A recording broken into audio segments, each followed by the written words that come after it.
Assalamu alaikum wa rahmatullahi wa barakatuhu. Alhamdulillah, wassalatu wassalamu ala rasulillah. Me emrin e Allahut mëshiruesit, mëshirëbërësit.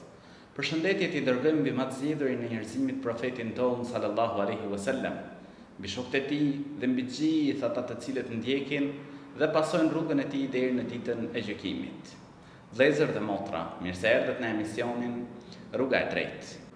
Musliman do të thot njeri I nënshtruar ndaj Allahut të lartësuar, por në përditshmëri hasim musliman që nuk e kanë problem ta kundërshtojnë një ajet ose ta kundërshtojnë ndonjë hadith të saktë me mendimet e tyre. E kjo për shkak të traditës, zakoneve, shkollave juridike ose mendimi I ndonjë hoxhe apo sekti ose doktrinave kelamiste dhe filozofike. Me Hoxh Ismailin, sot do të flasim pikërisht për këtë çështje. Hoxh, si fillim dëshirojmë na flasësh për kuptimin e fjalës Islam dhe realitetin e Islamit. Alhamdulillah, wassalatu wassalamu ala rasulillahi amma ba'd.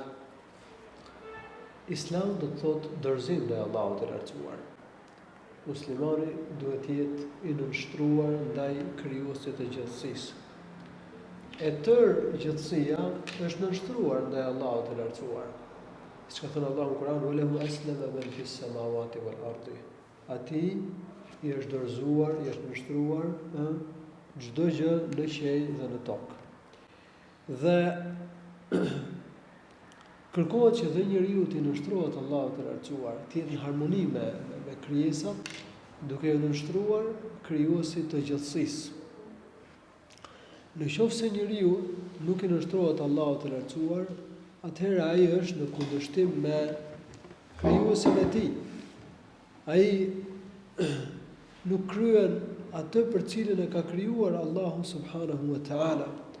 Ndaj çdo musliman duhet ta di se ti je musliman I vërtet, do të thotë ti nënshtrohesh Allahut, të nënshtrohesh citateve të Kuranit dhe të citateve të Sunetit Profetit sallallahu alaihi wasallam, domethënë duke I pranuar ato, duke I respektuar ato, duke I zbatuar ato, duke mos refuzuar diçka nga njohuritë që përmendet në Kuran apo në hadithe të sakta, duke mos I shkelur urdhrat, duke mos vepruar gjërat që I ka ndaluar Allahu I lartësuar në Kur'an apo që I ka ndaluar Profeti sallallahu alaihi wasallam në hadithet e sakta. Që realiteti I nënshtrimit që kërkohet për ne si musliman, si njerëz të nënshtruar ndaj Allahut të lartësuar, është që të nënshtrohemi citateve të Kur'anit dhe të Sunetit. Allahu I lartësuar thotë në Kur'an: "Wa anibu ila rabbikum wa aslimu lah." Kthehuni tek Zoti juaj dhe dorëzohuni atij. Kthehuni tek Zoti juaj me bindje dhe dorëzohuni atij dhe nënshtrohuni Allahut të lartësuar. Pra duhet që ta pranojmë me nënshtrim shpalljen hyjnore, Kur'anin, gjitha njohuritë që sillen në Kur'an, ligjet e Kur'anit, urdhat e Kur'anit. Duhet gjithashtu që të pranojmë dhe hadithin e profetit, sepse profeti nuk ka thënë diçka nga vetja e tij. Profeti sallallahu alaihi wasallam na solli rrugën e Zotit, na solli rrugën e Allahut të lartësuar, ai ka bërë interpretimin e Kuranit me frymëzimin, me shpalljen që e ka dhënë Allahu I lartësuar. Pjesë e shpalljes është edhe suneti I profetit ton sallallahu alaihi wasallam.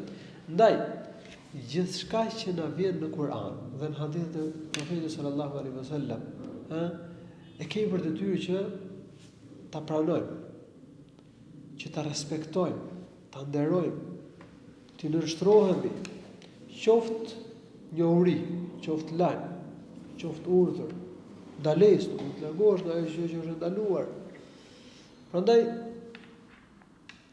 Allahu subhanahu wa ta'ala thotë në Kur'an: "Inna ma kana qawla al-mu'minina idha du'u ila Allahi wa rasulihi li yahkuma bainahum an yaqulu sami'na wa ata'na wa ulaika humul muflihun." Besimtarët kur ftohen për tek Allahu dhe I dërguari I tij që të gjykojnë ndërmjet tyre, qëndrimi I tyre është të thonë dëgjuam dhe respektuam, këta janë të shpëtuarit. "Wa man yuti' Allaha wa rasulahu wa yakhsha Allaha wa yattaqihi fa ulaika humul faizun." Kush I bindet Allahut dhe të dërguarit të tij, ka frikë Allahut dhe ruan veten nga dënimi i Allahut të lartësuar, ai është fitimtar. Kështu që qëndrimi i besimtarëve, siç e ka përmendur Allahu i lartësuar në këtë ajet, është që të respektojnë Kur'anin dhe Sunetin, të bindën Allahut dhe të dërguarit të Tij, të mos e kundërshtojnë Allahun dhe dërguarin e Tij. E kundërta është qëndrimi i hipokritëve. Ata kur ftoheshin për tek Allahu dhe i dërguari i Tij për gjykuar ndërmjet tyre, largoheshin. Nuk e pranonin gjykimin e Allahut dhe gjykimin e Profetit sallallahu alaihi wasallam. Wa idha du'u ila Allahi wa rasulihi li yahkuma bainahum idha fariqun minhum mu'ridun. Kjo ka përmendur Allahu i lartësuar në Kur'an. Dhe i tharë, Allahu në ka treguar dhe qëndrimin e i tharëve të librit ndaj citateve të tyre, ndaj shpalljes që Allahu i lartësuar ka zbritur profetëve të tyre. Sa ta thoshin sami'na wa asayna, dëgjuam dhe kundërshtuam. Nëse qëndrimi i besimtarëve që ka përmendur Allahu i lartësuar në fundin e surës Al-Baqara është sami'na wa ata'na ghufranaka rabbana wa ilayka al-masir, dëgjuam dhe respektuam. Dëgjuam dhe u bindëm. Ne dëgjojmë çfarë thot Allahu, çka ka thënë profeti, dhe i bindemi Allahut, i bindemi profetit, ecim në rrugën e Islamit që është Kur'ani dhe Suneti, dhe kërkojmë falje Allahut të lartësuar për tmerrjet dhe mangësitë, duke ditur që ne jemi kalimtarë të botë, ne do të kthehemi tek Allahu, do të paraqitemi para Allahut subhanahu wa taala. Pra njeriu duhet ta pranojë realitetin. Jemi krijesa të Allahut, jemi rob Zotit. Jetën e ka dhënë Allahu, shpirtin e ka dhënë Allahu. Ligjet e gjithësisë ka vendosur Allahu, e tërë gjithësia, dielli, hëna, toka, malet, janë nështruar Allahut, edhe shpendët dhe kafshët. Pra edhe ne në pjesën që nuk varet nga vullneti jon, jemi të nështruar ndaj Allahut. Mjetet e jetesës na jep Zoti. Do jetojmë ai sa ka caktuar Allahu, do të dalim nga kjo botë atëherë kur vjen afati i jetës që ka caktuar, afati i vdekjes që ka caktuar Allahu i lartësuar. Por është edhe pjesa që varet nga vullneti jon. Të bindemi Allahut apo jo, ta falenderojmë apo jo, ti nështrohemi citateve të Kuranit dhe Sunetit apo jo. Allahu i lartësuar ka vënë provë. Ndoshta mund të has besimtari diçka që nuk është aq e qartë. Por çfarë duhet bëj? Qëndrimi i njerëzve që janë thelluar në dije dhe besimtarëve të mirë është që thon kullu min inda rabbina, gjithë janë nga Zoti ynë, dhe ne i pranojmë. Se njeriu nuk mund të arrijë të zbërthejë gjithçka. Prandaj duhet që besimtarët të kujdes. Të mos marr guximin të kundërshtojë diçka që ka përmendur Allahu në Kur'an, apo diçka që ka përmendur profeti sallallahu alaihi wasallam në hadithe e sakta. Është për të ardhur keq që disa besimtarë do të marrin guximin të bëjnë interpretime të këqija ajeteve.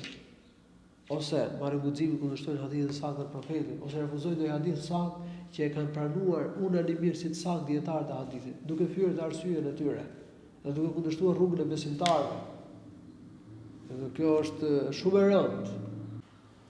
A lejohet që një njeri ta kundërshtojë një ajet ose një hadith nisur nga një konkluzion logjik? Nëse vjen diçka në Kur'an ose në Sunetin e Profetit, atëherë ne duhet ta pranojmë. Dhe nuk lejohet që ta vëmë në dyshim, nuk lejohet ta vëmë në diskutim. S'lejohet që t'i japim vetes mundësitë për të zgjedhur. Por edhe nuk duhet jemi të lëkundur, ta pranojmë pa diskutim. Sepse Allahu thotë në Kur'an: "Wa ma kana lil mu'minin wa la mu'minatin idha qada Allahu wa rasuluhu amran an yakuna lahum al-khiyaratu min amrihim." Nuk i takon besimtarit dhe besimtarës, por Allahu dhe i dërguari i tij vendosin për çështje që ata të kenë mundësi për të zgjedhur. Pranojnë apo jo? Jo. Nuk i takon kjo besimtarit. Derisa ka ardhur një vendim nga Allahu, një vendim nga profeti, në hadith sakt, atëherë ne kemi vetëm mundësi ta pranojmë. Të nështrohemi. Allahu në ka bërë thirrje si besimtar që të mos vendosim për diçka në kundërshtim me Allahun dhe të dërguarin e tij, thotë: "Ya ayyuhallazina amanu la tuqaddimu bayna yaday Allahi wa rasulihi." O besimtar, mos vendosim për diçka në kundërshtim me Allahun dhe të dërguarin e tij. Prandaj besimtari duhet të jetë i kujdesshëm, duhet ruhet, mos kundërshtojë diçka që sillet në Kur'an dhe në Sunetin e Profetit sallallahu alaihi wasallam, qoftë nisur nga logjika e tij.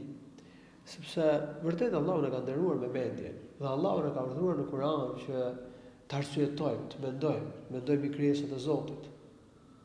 Por logjika e shëndosh e çon njeriu në përfundimin që ne duhet i dorëzohemi Allahut. Ne duhet ta pranojmë Kur'anin dhe Sunetin.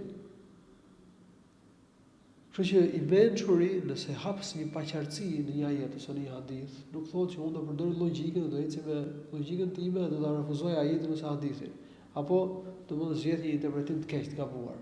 Përkundrazi, mendon që edhe pse ka arsye, ka mendje, por nuk është absolut, nuk e di gjithçka, nuk mund të zbërthej gjithçka.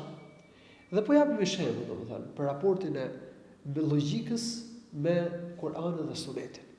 Sepse ka njerëz që thonë besojmë Kur'anin dhe Sunetin, por në gjithçka jep përparësi logjikës. Sa herë që diçka i duket e paqartë, më njëherë merr, domethënë bën interpretim logjik sipas një dëshire, sipas qefit vet, apo sipas rrymës vet, apo sipas doktrinës me cilën është rritur, ose shkollës dhe formimit që ka. Edhe dalë me sa me lloj interpretime që nuk kanë lidhje me Kur'anin, me Sunetin, me rrugën e muslimanëve, shpjegimin që kanë bërë muslimanët brez pas brezi deri në kohën tonë. Edhe po jam një shembull që njeriu ta kuptojë realitetin e tij, kapacitetin e tij logjik. Sado i mençur të jetë, ai nuk mund të jetë mbi ajetet dhe hadithet, nuk mund të gjykojë ajetet dhe hadithet. Përkundrazi, ajetet dhe hadithet gjykojnë për arsyeën e njeriu, nëse ajo është e saktë apo nuk është e saktë. Po jam një shembull. Syri është një aparat i mrekullueshëm që na ka dhënë Allahu i lartësuar. Dhe të marrim njeriu që ka shikimin më të mprehtë, më të saktë. Nëse është në errësirë totale, ai nuk arrin të shikojë asgjë. Çfarë duhet që të shikojë? I duhet patjetër dritë. Po marrim mendjen, shembullin e mendjes. Mendja është mirësi e madhe që na ka dhënë Allahu i lartësuar. Na ka dalluar me mendjen nga krijesat e tjera dhe ne nuk e mohojmë që njeriu ka arsyeën, ka mendjen dhe mendja ka hapësirën e saj të veprimit, të kërkimit, të zbulimit, të zhvillimit. Zbulojmë, shfrytëzojmë mirësi dhe burimet në tokë, shfrytëzojmë çështjet e jetës së kësaj bote, përmirësojmë jetesën. Mirë po, kur vjen çështja për rrugën e Zotit, për fenë e Allahut, për citatët e Kuranit dhe Sunetit, për interpretimin e citatëve të Kuranit dhe Sunetit, a mundet që njeriu të pretendojë që shikoj përderisa kam mendje, unë zbuloj, unë shfrytëzoj, unë arrin shumë gjëra, atëherë s'kam nevojë për shpalljen hyjnore. Ose s'kam nevojë për interpretimin që i ka bërë shpalljes hyjnore Kuranit profeti me hadithet, siç pretendojnë disa. Ose për shembull dikush thotë, nuk kam nevojë unë që t'i referoj brezit parë sahabëve dhe brezave të parë të ummetit dhe shkollave juridike dhe dietarëve të ummetit brez pas brezi. Unë me mendjen time shpjegoj sipas logjikës, sipas konkluzionit logjik, sipas shkollave të interpretimit logjik modern me fjalë. Ka njerëz domosdoshmë që burren dhe dalin me gjëra të tilla. Dhe prandaj ta të kuptojmë realitetin e mendjes, kapacitetin që njeriu nuk është absolut. Nuk mund të zbërthejë gjithçka me mendje, nuk mund të kuptojë gjithçka. Nëse njeriu do të arrinte me mendje të kapte gjithçka, do ishte Zot. Po jemi krijesa, jemi rob të Allahut të lartësuar. Dhe kur vjen çështja për shpalljen hyjnore, duhet ndalemi, duhet ta respektojmë, duhet ta madhrojmë, duhet ta nënshtrojmë. Prandaj solla më përpara atë shembullin e syrit, raport me dritën. Syri pa dritë nuk shikon. Edhe njeriu, nëse i mungon drita hyjnore, Kurani është drita hyjnore dhe hadithi i profetit. Nëse mungon, ai nuk e gjen dot vërtetën e Zotit.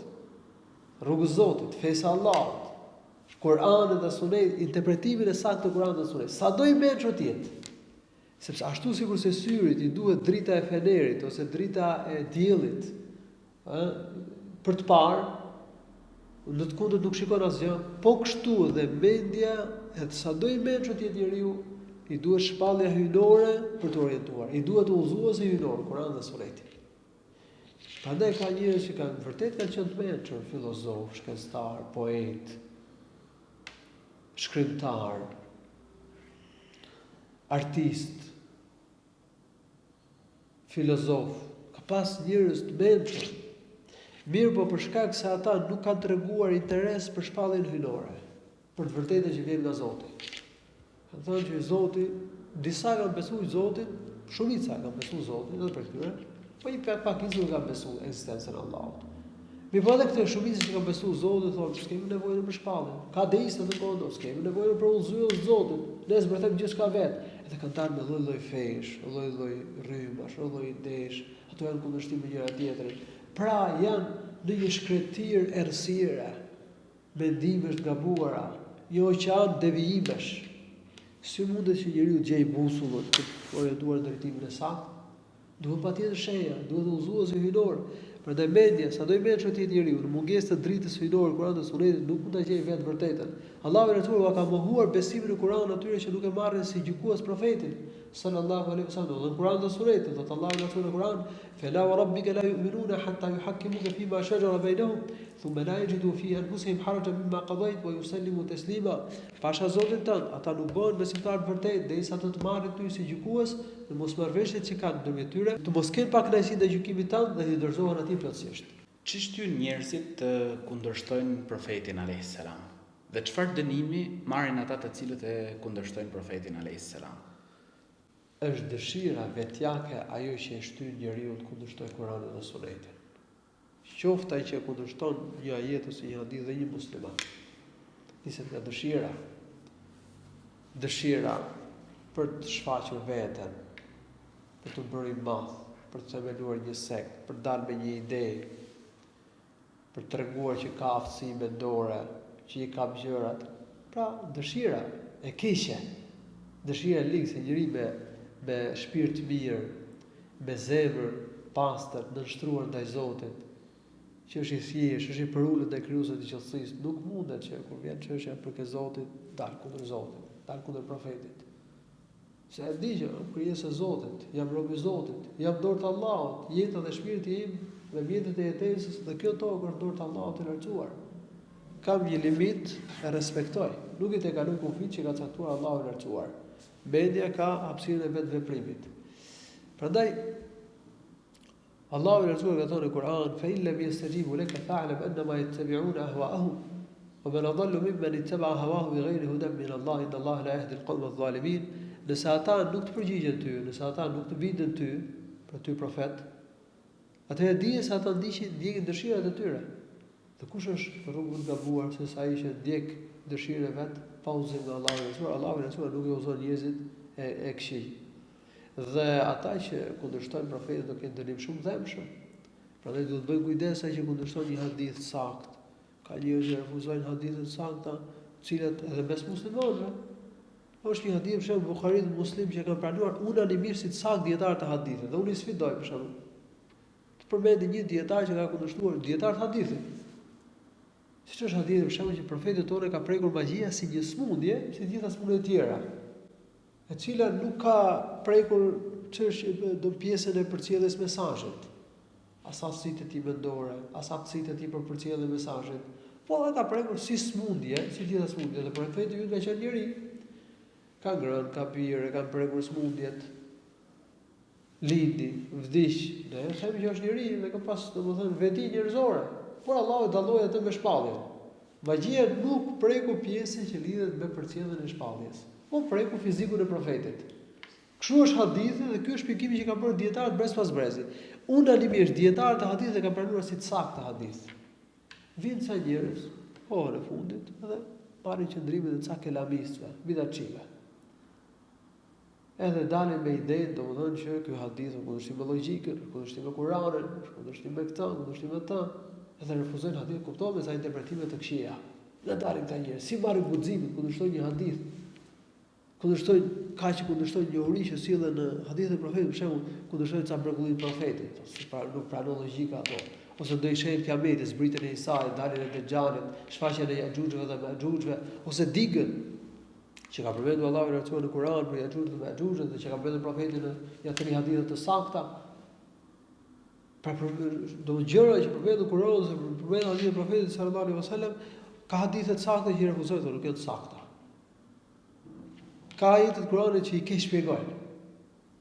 Kështu që duhet bëj kujdes njeriu, se po kundërshtoj profetin, rrezikon dënimin e Allahut, rrezikon që të devijojë. Prandaj Allahu subhanahu wa ta'ala ka thënë në Kur'an: "Falyahdhari alladhina yukhalifuna an amri an tusibahum fitna aw yusibahum 'adhabun alim." Letruan ata që kundërshtojnë urdhrin e profetit, rrugën e profetit, se mos bie në sprovë. Domethënë devijojnë, siç e ka shpjeguar Imam Ahmedi, ose se mos i kap dënimi i dhëmshëm i Allahut subhanahu wa ta'ala. Po ashtu Allahu ka thënë në Kur'an: "Wa man yushaqiq ar-rasul min ba'di ma tabayyana lahu al-huda wa yattabi' ghayra sabili al-mu'minin nuwallihi ma tawalla wa nuslihi jahannam wa sa'at masira." Kush e kundërshton të dërguarin, mbasi e ka marrë vesh qartë të vërtetën, Ne thot Allahu subhanahu wa taala, do ta mbajmë në rrugën që ka zgjedhur për vete, do ta çojmë në zjarrin e xhenemit dhe sa përfundimi i keq është ai.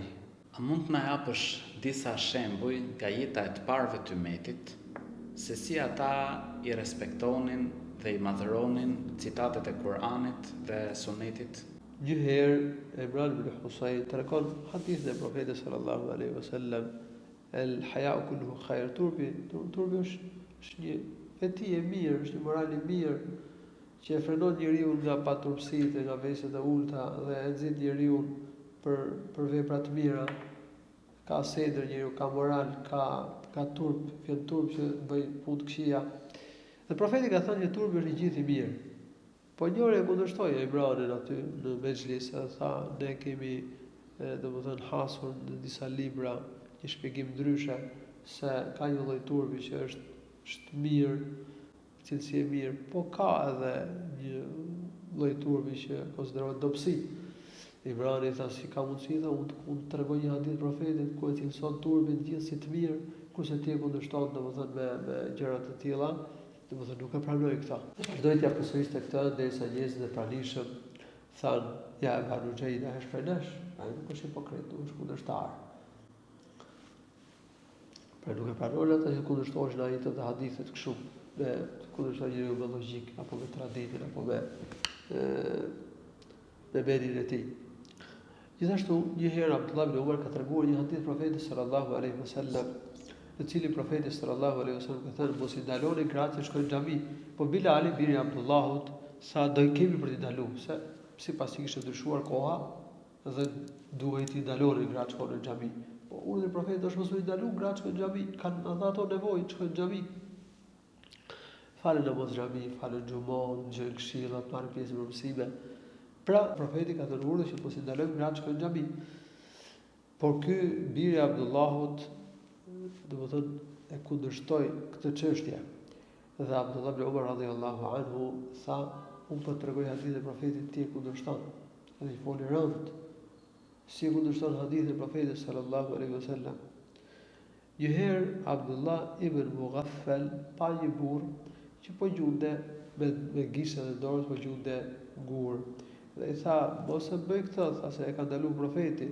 Në këtë mënyrë ti nuk mund të dëmtosh armikun, dhe as nuk zë gjah, por as nuk bëhet gjuhë e tij kështu, as nuk dëmtohet armiku, por mund të thyesh dhëmbin dikujt ose mund të nxjerrësh syrin.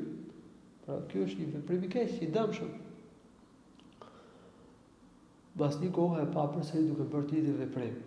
Edhe i tha, unë ta tregova hadithin që ka ndaluar Profeti sallallahu alaihi wasallam, ti vazhdo kështu, nuk ka për të folur kaq edhe aq kohë. Një herë Abu Muawiyah ad-Darir po tregonte një hadith në mezhlisin e Harun Rashidit. Edhe aty po tregonte një hadith në mezhlisin e Harun Rashidit në kuvendin e mbretit. Harun Rashidi ishte mbreti dhe aty një person thotë, ky hadith flisë për Ademit dhe Musait, një dialog që ka zhvilluar Ademi dhe Musai. Dhe ky tha, po kur janë takuar Harun Rashidun e përkos, ta ky po tregon hadithin. Ti e diskuton se kur u takuan Musai dhe Ademi alayhi salam. Se dialogu është bërë mes Ademit dhe Musait alayhi salatu wassalam. Mbi çështje. Në botën shpirtërore, në botën e qiellit, Allahu që ka krijuar shpirtrat, që ka krijuar njerëzit, e di se ku janë takuar ata në xhenet. Se shpirtrat e besimtarëve janë në xhenet. Shpirtrat e profetëve janë në qiell. E di Allahu se si u takuan, se si e komunikuan. Pra këtë pjesë që lidhet me botën e fshehtë, ne zot ta vëmë diskutim. Prandaj ka njerëz më shumë që kundërshtojnë, nuk është gjë ndërimi i varrit, mohoi ndërimin e varrit, begatin e varrit. Ka që flasin për shpirtin pa dije. Ka që flasin për xhenetin, për xhehenemin, për udhimin e Isra's dhe Mirajit, çështje të ghaibit, çështje të fshehta. Që i di Allahu i lartësuar, lidhje me pjesën e ghaibit që është bota e fshehtë, ne themi, dëgjuam dhe respektuam dhe pranuam. S'do t'i vëmë diskutim këtë çështje. Prandaj Harun Rashid mbreti tha, ky tha Abu Muawiyah ad-Darir që ishte një dietar hadithi, po tregon hadithin me senet, hadithi sa, se ky hadith Buhariut dhe Muslim e tjerë. Atëherë ti si kundërshton këtë hadith? Si ndër kundër këtij hadithi ti kështu? Dhe faktikisht edhe arsyeja çon në përfundim që njeriu çështja e ghaibit duhet t'i pranoj. Duhet dorëzohet, sepse është pjesë që ne nuk e dimë. Ne nuk arrim të kapim realitetin e gjithçka. Ka gjëra që i di Allahu realitetin e tyre dhe ne nuk e dimë realitetin e tyre. E pyetëm Ibn Shihab Zuhri për disa hadithe. Edhe ka thënë min Allahu ila ila dituriyana ka ardhur Allah, Kur'ani dhe Suneti. Detyra e profetit ka qenë që na e përcjellë, dhe na ka përcjellë Kur'ani dhe Suneti.